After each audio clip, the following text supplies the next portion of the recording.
ప్రభాకర్ రావు అంశం, దాని గురించి చాలా డీటెయిల్గా మనం మాట్లాడుకోవాలి. ప్రభాకర్ రావు ఇండియాకు రాబోతున్నాడట, మరి ఎట్లా వస్తున్నాడో ఏందో చూడాల్సిన అవసరం అయితే ఉంది. రక్షణ కల్పిస్తే ఇండియాకు ప్రభాకర్ రావు అంట. రక్షణ అంటే ఏమి ఇవ్వాలి నీకు? పెద్ద సెక్యూరిటీ పెట్టాలి, 100 మంది పోలీసులు, ఆ కాన్వాయ్ పెట్టాలి నీకు? చేస్తే లంగా పనులు నీకెందుకే నాకు అర్థం కాదు. తీసుకపోయి జైలు లేకనట.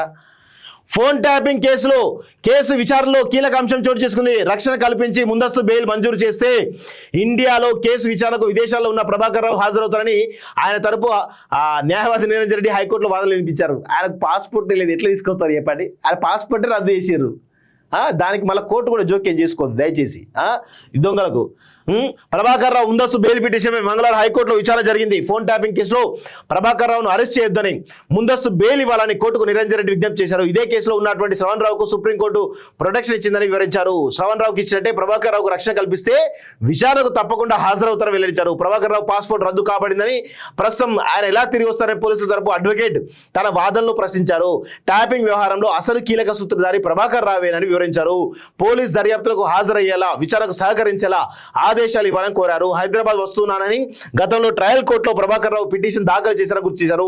వాదనలు విన్న ధర్మాసనం తదుపరి విచారణ ఏప్రిల్ 25కు వాయిదా వేసింది. ప్రభాకర్ రావు ముందస్తు బెయిల్ మంజూరు చేయొద్దంటూ విచారణకు ఆదేశించాలంటూ ఏప్రిల్ 8న పోలీసులు కౌంటర్ పిటిషన్ దాఖలు చేశారంటూ చూస్తా ఉన్నాం. సో ఇక్కడ అందరూ గమనించాల్సిన విషయం ఏంటంటే, ప్రభాకర్ రావును ఎందుకు బెయిల్ ఇవ్వాలి? దయచేసి సుప్రీంకోర్టు కానీ హైకోర్టు కానీ నేను ఒకటే వేడుకుంటాను, ఈ దొంగలకు సద్దులు కట్టకండి, ఈ దొంగలకు బెయిల్ ఇవ్వకండి.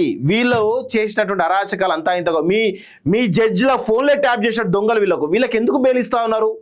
ఎందుకు ముందస్తు బెయిల్ ఎందుకు ఇస్తా ఉన్నారు? ఎందుకు అరెస్ట్ చేద్దాం ఎందుకు చెప్తా ఉన్నారు? వీళ్ళు విచారణ చేస్తే అనేక విషయాలు బయటపడతాయి, పెద్ద పెద్ద దుర్మార్గాలు బయటపడతాయి. దయచేసి న్యాయస్థానాలకు, న్యాయమూర్తులకు నేను ఒకటే కోరుతా ఉన్నాను, దయచేసి వీళ్ళెవ్వరికి కూడా బెయిల్ కానీ ముందస్తు అరెస్ట్ సంబంధించిన విషయాలు కానీ చేయొద్దు. ఎందుకంటే వాళ్ళ పాస్పోర్ట్ రద్దు అయిపోయింది, రేపు మాపో తీసుకొచ్చే ప్రయత్నం చేస్తూ ఉన్నారు. అది అందరూ కూడా గుర్తుపెట్టుకోవాలి.